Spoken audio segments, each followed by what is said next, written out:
Bismillahirrahmanirrahim. Assalamualaikum warahmatullahi wabarakatuh. Apa kabar anak-anak ibu yang hebat? Semoga semuanya dalam keadaan sehat. Baik, pada pertemuan minggu ketiga ini, materinya adalah kesebangunan bangun datar, kelas 9 SMP Negeri 2 Tambelang oleh Bu Mama. Sebelum memulai pembelajaran, marilah kita membaca basmalah bersama-sama. Bismillahirrahmanirrahim. Tujuan pembelajaran. Nah, setelah memahami video ini, diharapkan kamu yang pertama memahami sifat-sifat dua bidang datar yang sebangun. Yang kedua, menentukan panjang, sisi, dan besar sudut dua bidang datar yang sebangun. Jadi yang pertama kita bisa paham nih, bangun yang saling sebangun. Dan yang kedua, kita bisa menentukan panjang sisi dari dua bangun yang sebangun. Berikutnya, nah, pertemuan sebelumnya kita telah membahas materi tentang kekongruenan, kongruen ya. Nah, sekarang kan kesebangunan. Sebelumnya adalah kekongruenan. Dua bangun yang saling kongruen berarti sama bentuknya dan sama ukurannya. Ingat ya, kongruen sama bentuk dan sama ukuran. Seperti nih, gambar dua mobil ini yang kongruen, sama bentuknya dan ukurannya pun sama. Dan ini dua kursi yang tidak kongruen, ukurannya berbeda meskipun gambarnya bentuknya sama, tapi ukurannya berbeda. Makanya tidak kongruen. Nah, pada pertemuan kali ini kita membahas mengenai kesebangunan. Nah, kita perhatikan ya penjelasan Ibu. Menurutmu, apakah segitiga dan persegi dapat dikatakan sebagai bangun datar yang sebangun? Tentu jawabannya tidak, ya. Dari bentuknya saja yang ini sisinya ada 3 dan ini sisinya ada 4. Ini tidak sebangun pasti. Nah, kita lihat gambar yang di sebelah kanan. Nah, ini ada gambar bunga. Yang pertama ini aslinya. Yang kedua ini setelah di zoom 2 kali. Nah, yang ininya gambar yang di bawahnya adalah ya, ini gambar aslinya dan ini setelah di zoom 4 kali. Nah, ini salah satu konsep dari kesebangunan, di mana ya bentuknya sama tapi ukurannya berbeda. Yang ini lebih kecil, yang ini lebih besar. Ya, gambar kan memang sama dia, tapi yang berbeda hanya ukurannya ya. Ini pun sama. Ini yang kecilnya, ini yang besarnya. Nah, dari penjelasan tadi kita bisa mengambil kesimpulan dua bangun datar dikatakan sebangun jika memenuhi dua syarat berikut. Panjang sisi-sisi yang bersesuaian dari kedua bangun itu memiliki perbandingan yang sama. Sudut-sudut yang bersesuaian dari kedua bangun itu memiliki besar yang sama. Perbandingan sisi yang sama dan sudut-sudutnya besarnya sama. Itu dua syarat sebangun ya. Berikutnya contoh soal. Ada dua persegi panjang. Ya, memang ini sama-sama persegi panjang tapi belum tentu saling sebangun. Nah, pertanyaannya, apakah kedua bangun di atas sebangun? Jelaskan. Pembahasan perbandingan panjang sisi. Nah, kita pasangkan nih sisi yang bersesuaian. Sisi panjang berarti apa ini? PQ pasangannya dengan PS.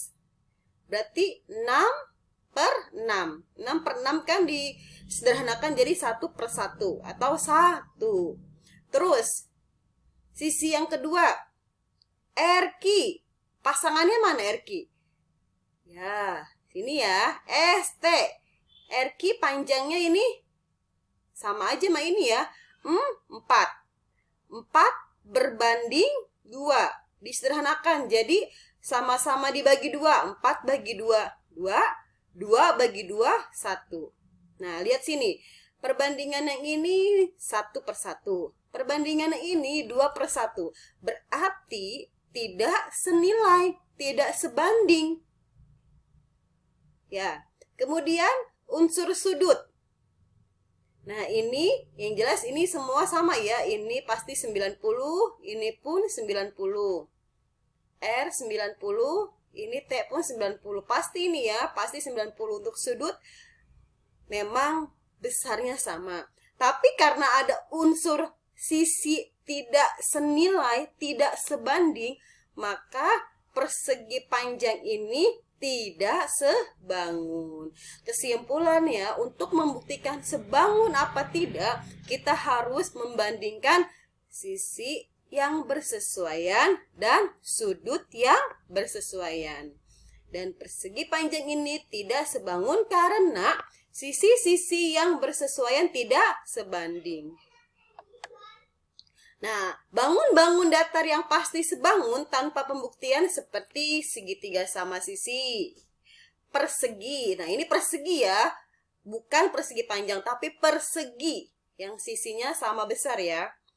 Kemudian lingkaran, segi 5 beraturan, segi 6 beraturan, atau segi 8 beraturan, dan seterusnya ya. Intinya panjang sisinya itu sama. Persegi kan sini, atas, bawah, kanan, kiri kan sama panjangnya. Ya, perlu diingat-ingat nih ya.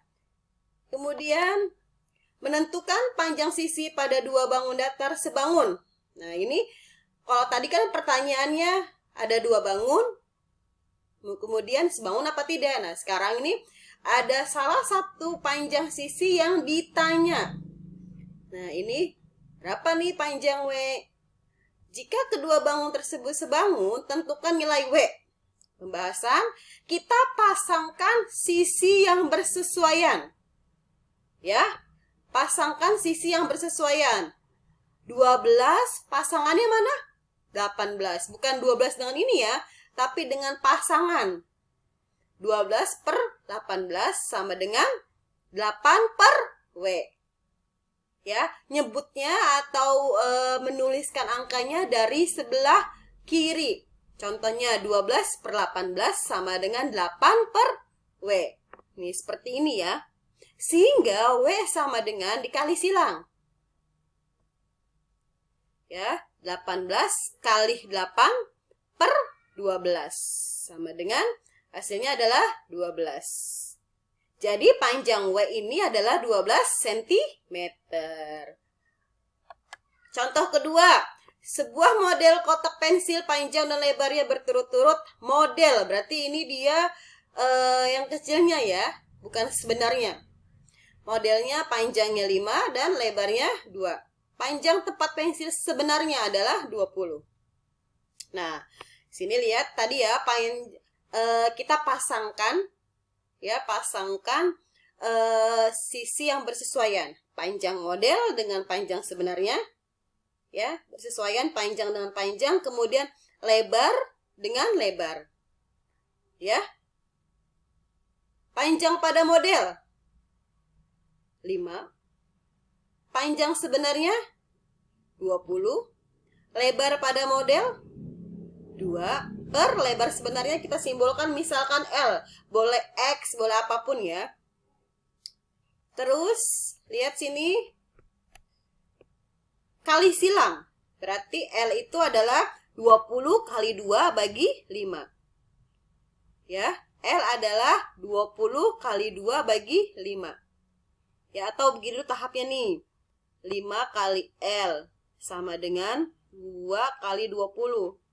Atau L adalah 2 kali 20, 40 per 5. Hasilnya adalah 8. Jadi lebar tempat pensil sebenarnya adalah 8 cm.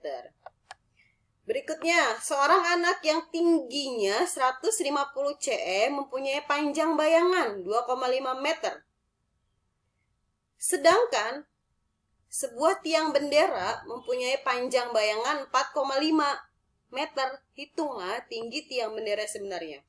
Nah, di sini soalnya satuannya masih berbeda-beda. Samakan ya dalam bentuk cm agar tidak ada desimal, koma-komaan. 2,5 meter ke cm dikali 100 ya, jadinya 250. 4,5 meter ke cm dikali 100 jadi 450. Pasangkan sisi yang bersesuaian ya, bayangan anak dengan bayangan ya, kan bersesuaian. Bayangan anak adalah 250 dari ini ya, dijadikan ke sentimeter. Bayangan tiang bendera 450 dari sini. Oke. Nah, tinggi dengan tinggi, bayangan dengan bayangan ya, pasangannya harus yang bersesuaian. Tinggi anak, kalau di atasnya anak, berarti sini pun anak ya. Paham? Tinggi anak 150, tinggi tiang bendera yang dicari kita pakai X. Sehingga X adalah dari mana 5/9 dikecilin. Yang ada nolnya ini coret. 25/45 dibagi 5. Sederhanakan ya. 25 bagi 5 adalah 5. 45 bagi 5 adalah 9. Sehingga ini 250/450 jadi dikecilin jadi 5/9. Sehingga X sama dengan 150 kali 9 dibagi 5. Hasilnya 150 kali 9, 1350 dibagi 5.